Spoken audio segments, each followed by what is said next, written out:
Hey, FYI, this is part 2 of this discussion. If you haven't listened to part 1, definitely check out the previous episode where we unpack the point and goal of a solid performance management strategy and common mistakes retailers make.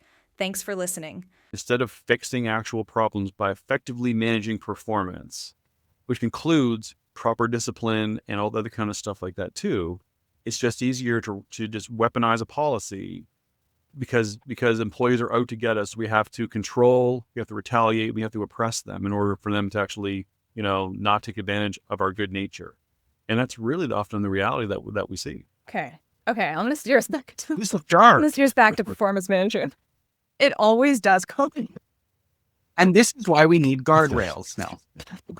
It's such fair. Okay, so I'm hearing a little bit of what you're describing, Matt. I mean, I always chuckle a little bit. I said this to you yesterday, Kobe. Like, there's just so much of this is that the first thing you'll see when this process starts is like a 20-page guide on all the human biases that we're supposed to not have. So look, I appreciate that awareness is the first step to, not being so influenced by them, but it is still just like kind of a funny pursuit to like take the bias out of but keep the human in anyway. That said, I'm curious, Matt, how aware you are of these steps. So like in the corporate departments, the performance management cycle would usually look like goal setting, right? Then usually some kind of informal check-in, like performance mid-year informal conversation. Then your real deal formal annual performance review, and then but likely somewhere in between there, this idea of calibration. So a bunch of people meeting to make sure that the reviews were fair. So are all those things familiar to you? Yeah, for the most part. Okay. So maybe let's unpack what is and isn't going right on the storefront. So goal setting, for example, the idea is employees set goals that should support the goals of their department or their store, which in turn support the organization's goals. So this idea of goal cascading or laddering up, which makes a lot of sense. Like this comes back to the idea that employees want to know how they're contributing, what their work means, and it also means that you're being strategic, right? Let's say if you have this business strategy and this is what we intend to do to win, and this is how we plan to make that come to life. This assumes a couple things, though. This assumes that your leader can and does communicate the strategic goals and the department priorities so that employees can create relevant goals for the quarter or year. And then it also gets more complicated because you said usually you're required to have something like 1 individual goal, 3 business goals, 1 developmental goal. Like it gets pretty complex. So I'm wondering, should we start with you as a store manager being reviewed, or do you want to start with you reviewing your employees? Reviewing employees. I think store managers being reviewed is less of a problem, even though I said my reviews are surprising.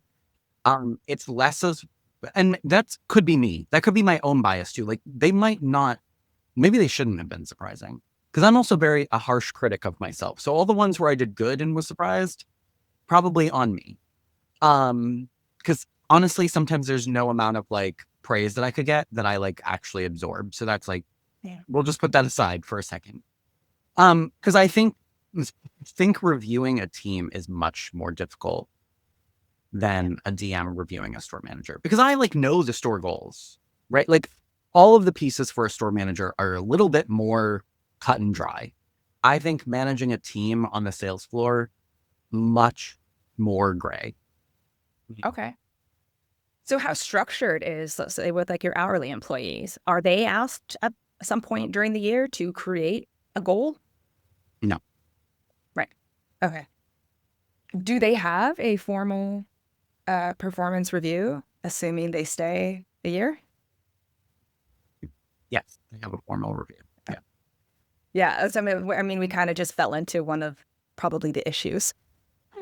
Frequency. Right. And that was going to be my point, was if it is normal for quarterly informals and then the big scary, surprising review at the end of the year, that is majorly flawed. That is not how performance reviews should ever be done.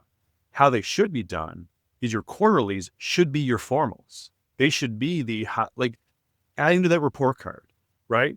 This quarter we did, we're assessing how you did. Maybe we're doing those checklist things then, or those, or however the scaling stuff happens, but it happens on a quarterly basis. So you're not just relying on that one time a year to remember back 3 days.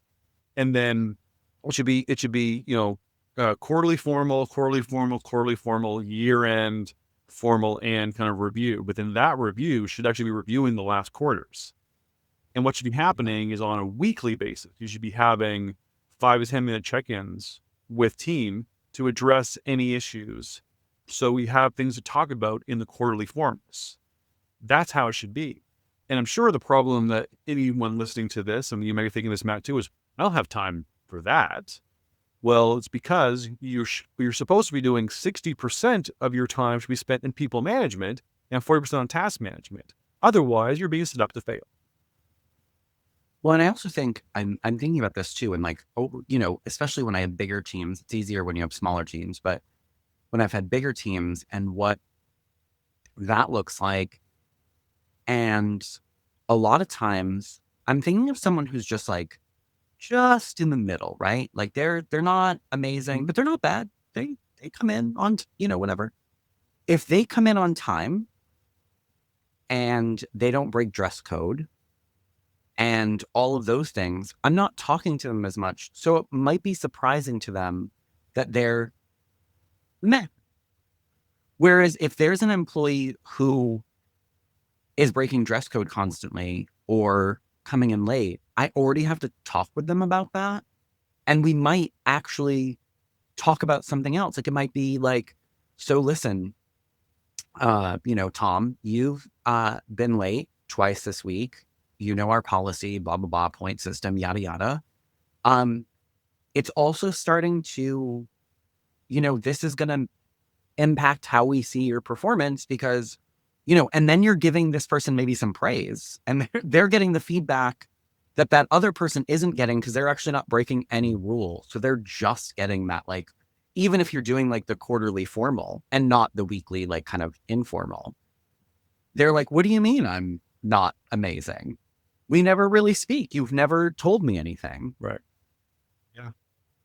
And I think that, again, I'm going to take it all the way back to training again, because part of it, what it should be is that you should be able to have the time, because you should be trained in how to have both leadership skills and management skills to be able to dedicate 60% of your time to having those conversations, because those are the people, because the work of your team, that mediocre employee and Tom, the troublemaker, their success is supposed to be how your success as a manager is defined. So your focus should be in being trained on how to make sure that you can delegate effectively, how you can utilize your time to kind of manage your workload, but also properly guide the workload of others. And then have the leadership skills on top of that to be able to build those relationships and rapport and be able to advocate for people. That is why middle management training and store management training is vital, because if you're spending more than 40% of your time on tasks, or even 50% of your time on tasks, it's likely because you're not properly trained on how to properly delegate, how to properly do all these things that will give you the time you need to have those conversations with all employees to help move them along, because their success is supposed to be the defining factor of your success. How does that sound, Matt? Oh. You don't even have to ask. So something interesting I'm just going to pick at a little bit there. Do you feel, so like in the context of most large retail stores, do you think it is an issue with your training or ability or willingness to delegate? Because we know there are labor cuts, right? Like, and we also know that you have a lot of work to do to appease corporate. So you have a lot of corporate tasks for, for better or worse. I'm sure some you feel like are more relevant than others. And then you also have a shrinking team on the floor. So like, is it possible for you? Do you think with a different mindset, or like, I guess, like, what do you need from VPs and corporate to make that happen? I mean, I think if payroll isn't on the table, which it might not be, Yeah. then a reprioritization of what is important. Because I think, hot take, there are some companies that have done labor cuts. Not all, just so we're clear, because there are some companies I've worked for where I'm like, this is not sustainable ever. But there are some that have done labor cuts where I'm like, okay, this would work well, actually. In some ways, it was easier because we might have had you can have too many people on the floor, in my opinion. In fact, slow days with too much staff are often more unproductive than like just the right amount of staff. So some of the companies have done labor cuts. The labor cuts are not the issue. The issue is like they've done labor cuts, but then they want all of the things that make them, filled with joy of their compliance things. And if we just like trash that and focus on actual like day-to-day performance, then that would be totally, doable. So it really is, to answer your question more directly, like what stores need from VPs or C-suite or whoever's sort of in charge is just looking at, okay, just first of all, deciding that people management is important.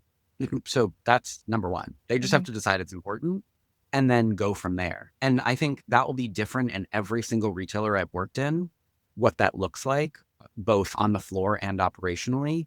But they'd have to start there and go, this is important.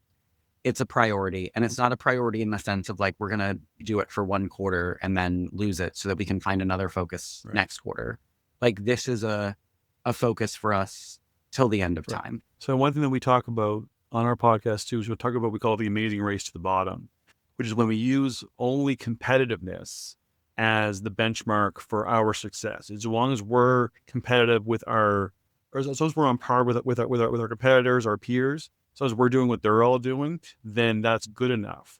But the problem is when it comes to doing things like that, like the improper prioritization, the seeing task management as the only thing important, people management as something you do off the side of your desk, that becomes the norm, then that really brings, we're jockeying for position to be the best of the worst. But what that means is if any corporate business takes a step back and goes, wow, we can't perform unless our employees are performing their duties to the best of their abilities. What if we want to increase performance by helping them perform better and by being better supported and being better managed and actually achieving sustainable growth? Then they wouldn't have to do a lot to be 10 steps above everybody else because everyone's jockeying for position at the bottom. It would not take a whole lot of new innovative changes, just that mindset shift and maybe a little bit of reprioritization. I think you see some corporate stores or some corporations just leaps and bounds above everybody else in retention and in performance and then in business outcomes and this and productivity and profitability it would be massive because everyone else is just competing at a very, very base rate. So, oh my God, so much is kind of like falling into place, I think, in my head. For one, you said, Matt, like you would need to know that people management is a priority. And then it's funny how we're talking about people management versus performance management. Because I don't think you'll find any retailer who says increasing performance, high performance is not a priority. But like my head is kind of just screaming like people management is performance management. Yeah. It reminds me, Kobe, of the question that I heard first, I think, on your podcast, and that I say to myself all the time, what needs to exist first for this to happen? And you cannot expect, and I think this is what's happening. So many retailers are expecting the highest and ever increasing performance, but accepting mediocre engagement. Right. Absolutely. And that, and that's just it, is like there's no ceiling on performance wants, but there's a lack of prioritization of it's people that do that work. It is people who are performing. So if so you have to, so what needs to disperse is the people have to be given the tools to perform in order for the performance to happen. And the fact that that's not obvious is the core problem. And I think that mindset shift is what has to exist first before performance can actually become effective. Yeah, the more I think about it, because it sounds like it sounds like it's task measurement and management right now. But I think more truly optimal, like really maximum performance management is the intersection of people management and task management. Yeah, absolutely. You're going back to the robots. Okay. So kind of getting back to the pieces of the process just to see what is working, maybe where things are falling apart. I'm always curious about, I'm still on goal setting because I always find myself saying a strategy is only as good as your ability to articulate it. Right. Right. So it can be brilliant in your boardroom, in your PowerPoint deck, but if it doesn't change anything, if people don't know about it in a way that feels relevant to them, nothing's, it's less likely to be achieved. So to survive the leap from corporate to stores, how well are business goals translated into store goals, tactics, and priorities? And I guess that's my question for you, Matt. Like, Reinvigoration 2019, we joked about on one of our previous podcasts, right? Like, corporate has this brand new strategy. We're refreshing this and that. We have these ambitious goals. And in that context, we were talking about it in terms of hiring and job ads. But how about in terms of performance? It depends on what the goal is, honestly. I think some companies are really good at articulating certain goals and what the behavior would look like in a store and then how to manage it. I'm going to go back to credit cards because it's the easiest one. If they're like, our goal for, 2025 is 1 million new credit card customers. This is what that looks like for your district, your store, whatever. Here are what we need to measure every single day in employee behavior to get to that goal as a brand. And like, that's really clear cut and actionable. Although I detest it morally, it's actionable and possible.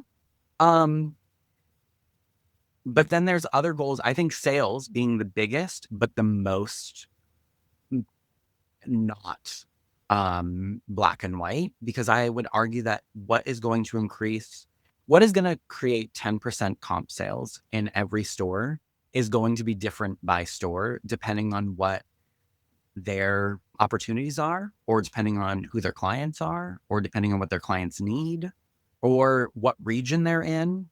People in Quebec maybe don't like to be sold to the same way that people in Tallahassee do. So that doesn't look like the same behavior. So it's in those things that it's not clear. Or if it is clear, they've created a behavior or something to measure in stores that might actually hinder that goal rather than help it. So that is the problem. Do you get eyes on the goal? Like, do you get the why? Do you get the goal, or do you just get the sales goal, the tactic, your KPI? We get both. Most of the time we get, I will say a lot of retailers now, especially, and I really credit younger generations for that, because I think they ask why so much that companies have finally given in and been like, fine, we'll tell you. We get the why. I think it's just that they're really prescriptive on the how. And so to me, the why would be even more impactful if they weren't so prescriptive with the how, because then you'd understand why and what the goal is. But they're not giving you the why and the what. They're like, here's the why, here's the what, and here's exactly how you must execute it. Right. And then I'm asked to measure that. And that might not be the thing that gets us to the what. So going back to the idea of rules that restricting, this is the only way you can do these sales. And as opposed to rules that empower, saying, okay, well, here's the stuff you can't talk about. But then we're going to lean into your regional knowledge and understanding of your customer base and everything else like that too. So here's the goalpost. Here's the lines you can't cross. Go make us money. Is rules that empower. But the problem is that the guardrails are too narrow to speak to, like I say, Quebec and Tallahassee, or even like small town, big town, right?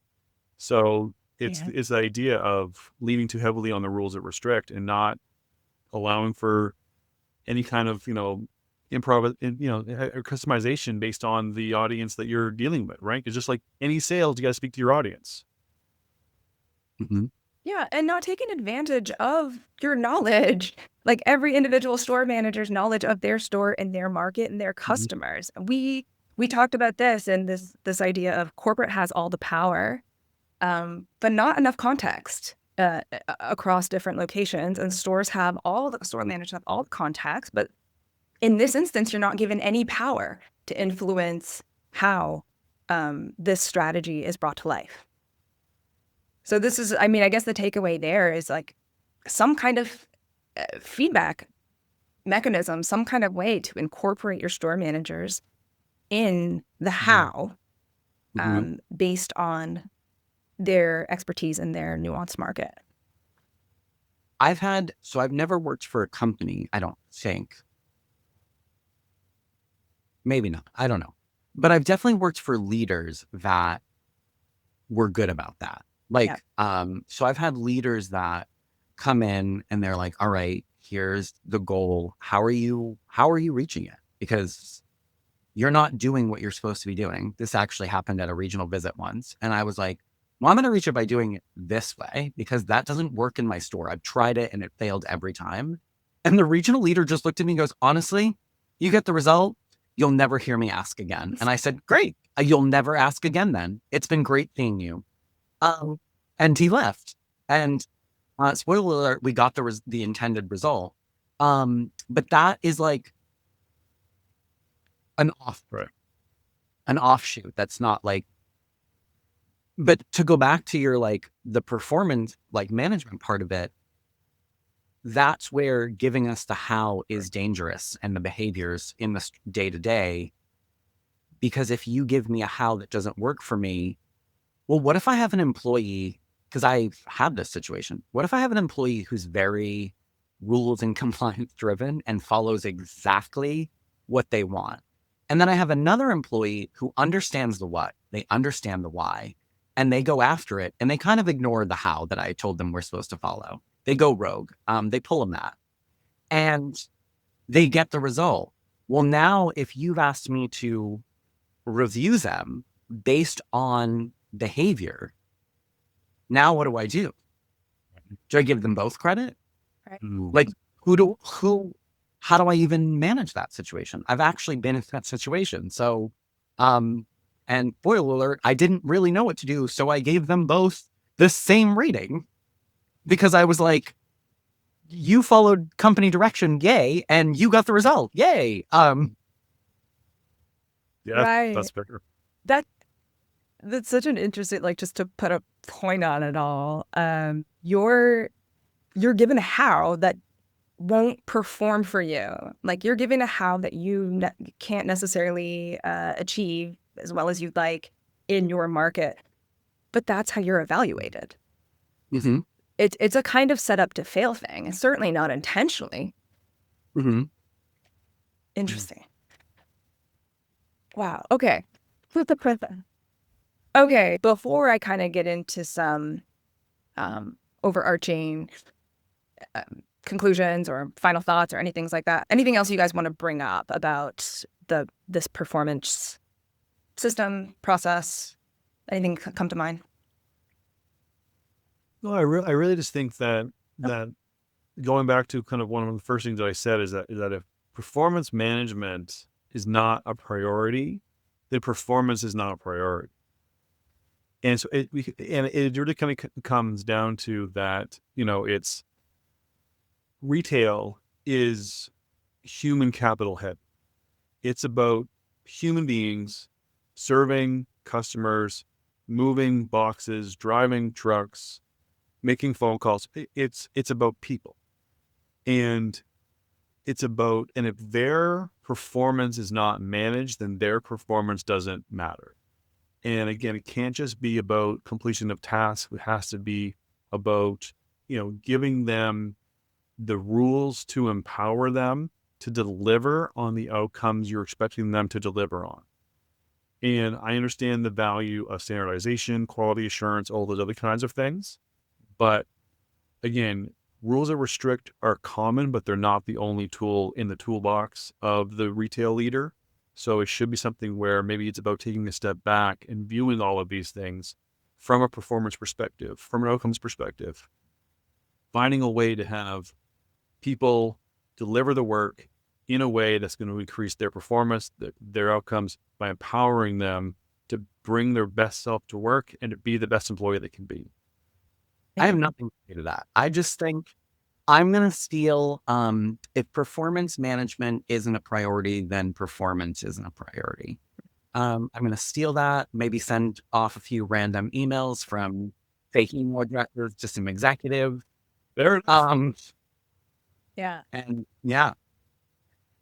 Yeah. And then can we I would love to connect the dots between engagement and performance.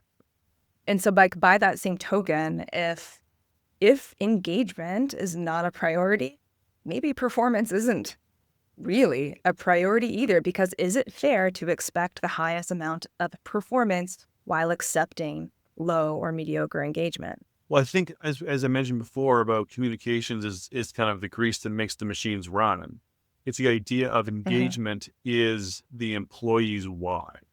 It's the why should I go the extra mile? Why should I try and be better than I was yesterday? Why should I care about rising beyond mediocrity?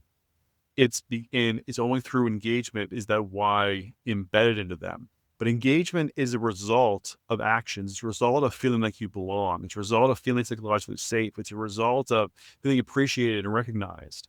So it's about providing them, and being informed is a huge part of that too, right? So it's about, that is the employees why they want to deliver more. And when we're talking about performance, it has to be about, we want you to do this, but they have to want to do it too.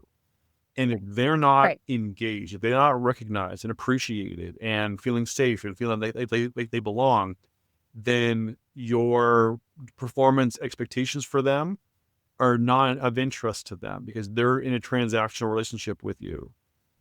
So you have to give them the conditions. What has to exist first before performance is going to happen? Engagement is what has to exist first. That is going to be the fuel that drives the striving towards higher performance, higher outcomes, higher results. And without that, you're running without gasoline. So that is the fuel that will get you there. Yeah, not a step you can skip. Not something you cannot achieve maximal performance without striving for true engagement. I heard an anecdote. It's funny. Have you ever heard people talk about captains, crews, passengers, and pirates in terms of the workplace? It's really a neat idea that you can look at some employees and think, are they captains, crew members, passengers, or pirates? Right? Captains are your leaders. They have ideas. They know where you're trying to go. They keep everyone safe. The crew, they're giving discretionary effort. They are working to rowing in the same direction, right? As the captain says. There are passengers. They're on the boat. Right? They're on the boat. They're on the boat. Yeah, they show up. They'll be on the boat when you tell them to be on the boat. And then there are pirates, and they're actually blowing holes in the ship and rowing in the opposite direction. Sure. So yeah, you're not going to get maximal performance on the proverbial boat full of pirates or even passengers, right? You need some crew and you need some captain, and for people to self-select to be those things, you have to give them a reason. Absolutely. And I think I actually think if you made, not to contradict what we've already said, but if you make performance management a priority or people management a priority and engagement isn't a part of that, that can also hurt, because there are some leaders I've met, like peers of mine, who are very good at, much better than I. This is actually something I struggle with, this, what we're talking about right now. Feels weird to say that out loud, but so I've had peers that are very good at it, but they're actually not as good as I am as at engagement. And what I've seen is really great people in performance management without the engagement just leads a lot of people to being resentful or just not caring about the goal, whether personal or, because they're like, what? Okay, just another chat with Emily, where she's gonna tell me I suck this week. Right. But I don't care. Matt's not gonna talk to me about that, but he'll engage me. Yay. I'm learning. But yeah, but a lot of because back to like, why should I care, business, that you want me to improve? Why should I care that you want me to work harder, or you want me to need more outputs, or you want me to be more independent, or whatever, or sell more credit cards, whatever it is? Why should I care? Is really the question that we need to be asking, and the answer is less important than the engagement to showing them why they should care. Not telling them why they should care, showing them why they should care, and that's where and that's done through engagement. And you can't do it without engagement. Like I say, it's like trying to drive without gas in your tank. Yeah, and I think that's like kind of perfectly sums up too what we always talk about as operational engagement. It's critical in an industry like retail, where corporate really does try to do their best through communications. There's no shortage of communications, and communications, good or bad, if they don't match what I'm experiencing in my day to day, they might do more harm than good. So to your point about like there has to be engagement first, and that engagement has to be present through your day-to-day practices and policies. And that includes anything from your policy on callouts and returns to your formal recognition and performance review stuff. I would say that's the one of the main problems that Cato and our partnership is hoping to address. Yeah. Well, and we have to say, keep the communications is a tool in your engagement toolbox.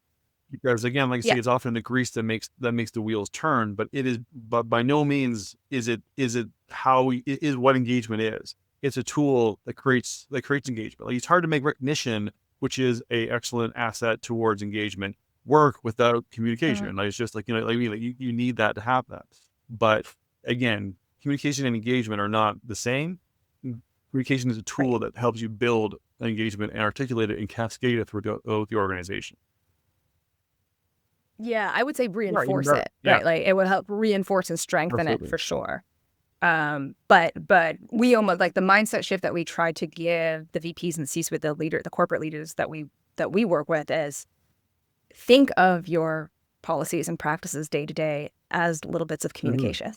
They are signals as to what you care about. Okay.